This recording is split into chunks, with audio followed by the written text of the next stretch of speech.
Viewers আশা করি সবাই ভালো আছেন। আমিও ভালো আছি। আরেকটা ভিডিও নিয়ে আজকে আবার চলে এলাম। তো আজকের ভিডিওটা আবারও শেক্সপিয়ার নিয়ে। তো শেক্সপিয়ারের টপিকটা যেহেতু আমি রিডিং করতেছি, so I think that I should share it on my channel.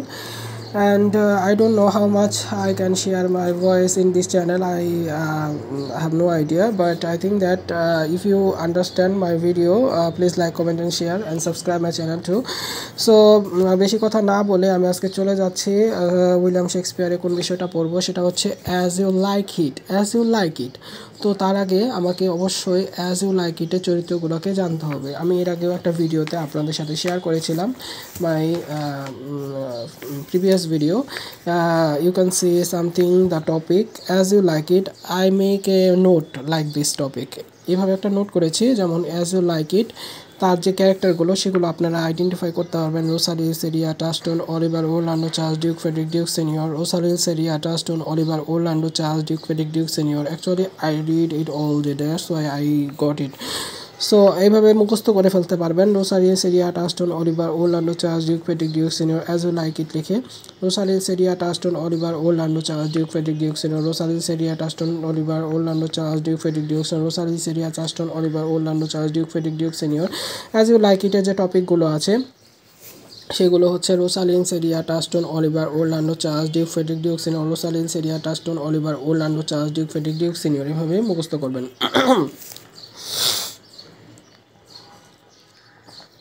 I'm now taking warm water. তো আমি চলে আসি চরিত্রতে। দেখেন এখানে যে চরিত্রগুলো আছে অবশ্য আপনাকে মনে রাখতে হবে। আর এখানে অনেকগুলো ভার্স বা উক্তি আছে এই জায়গায়। তো এখানে আপনারা আইডেন্টিফাই, এই প্রশ্নটা অনেক বেশি আসে। All the world is a stage and all the man and women merely players. They have, they are exits and they are entrances. That the point. তো এটা মনে রাখতে গিয়ে অনেকেই ভুল করে ফেলে যে এটা কোথা থেকে এসেছে। অনেক পরীক্ষায় এটা এসেছে, all the world is a stage and all the man and women merely players. এই টপিকটা তুলে দেয় পরীক্ষায়। এখানে আরও পারবেন, যেমন master go on and I will follow the man are April when they are O December they wit O wonderful most wonderful. এরকম অনেকগুলাই আছে। আমি আসলে এত পড়বো না এখন। যেগুলো প্রিভিয়াস কোশ্চেন সেগুলো একটু আইডেন্টিফাই করার চেষ্টা করব, কারণ এত পড়লে আমার মনেও থাকবে না, দ্যাটস ওয়াই। সো এখানে আমি চলে আসি সোজাসুজি প্রশ্নে।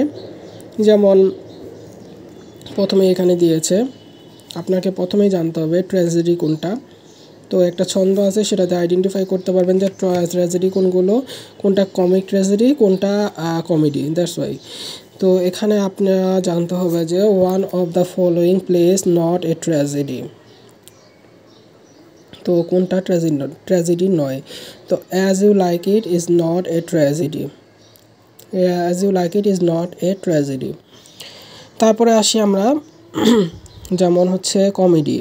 Is comedy written by Shakespeare. Which of the following is a comedy written by Shakespeare. তো অ্যাজ ইউ লাইক ইট হচ্ছে একটা কমেডি। তো অবশ্যই আপনাকে জানতে হবে যে এটা যদি ট্র্যাজেডি না হয় তাহলে এটা কি, comedy. All the world is এ, বললাম একটু আগে যে এই টপিকটা এসেছে অনেক পরীক্ষায়। All the world is a stage. তো এটা আমি এভাবে মনে রেখেছি, অল যেহেতু এ দিয়ে শুরু হয়েছে, অতএব অ্যাজ ইউ লাইক ইটের অ্যাজ এ দিয়ে শুরু হয়েছে, এভাবে মনে রেখেছি। All the world is a stage and all the man and women. এভাবে মনে রাখতে পারেন আপনারা যদি চান। এক একজনের মনে রাখার ক্যাপাসিটি এক এক রকম, তো আমি কাউকে ফোর্স করব না। তো আমি একটু সারমর্মে চলে আসি, the summary of the topic as you like it. Okay, the duke senior বলেছেন তার ভাই ফ্রেডরিক বিতাড়িত হয়ে আর্ডনের বনে বসবাস শুরু করে। প্রথমে ডিউক সিনিয়রের কন্যা রোজালিল ডিউক ফ্রেডরিকের কন্যা সিলিয়ার সাথে প্রাসাদে থাকলেও পরবর্তীতে চাচা রোশনালে পড়ে সেও বিতাড়িত হয়। আর্ডেন একটা বন, যেটা আসলে সম্ভবত জার্মানিতে অবস্থিত। আর্ডেনের পথে সিলিয়াও তার সঙ্গী হয়। রোজালিন বিতাড়িত হওয়ার পূর্বে অরল্যান্ডের প্রেমে পড়ে।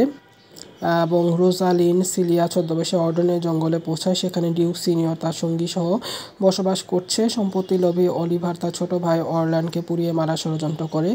অরল্যান্ড প্রাণের ভয়ে তার বৃদ্ধ সেবক এডমাকে নিয়ে আর্ডেনে চলে যায়। বনের মধ্যে ছদ্মবেশী রোজালিন ও আর্ডেনের সাক্ষাৎ হয়। আর্ডেনে অরল্যান্ডে তার ভাই অলিভারকে একটি সিংহীর আক্রমণ থেকে রক্ষা করে। অলিভার তার ভুল বুঝতে পারে এবং অরল্যান্ডকে তার অধিকার ফিরিয়ে দেওয়ার প্রতিশ্রুতি করে। অলিভার সিলিয়াকে বিয়ে করে। অন্যদিকে ডিউক ফ্রেডরিক তার ভুল বুঝতে পেরে অনুতাপ হয়ে তার ভাই ডিউক সিনিয়রকে অধিকার ফিরিয়ে দেওয়ার জন্য মনস্থির করে। অনেক নাটকীয়তা ও টানাপোড়ার পর রোজালিন ও অরল্যান্ডের মিলন হয়।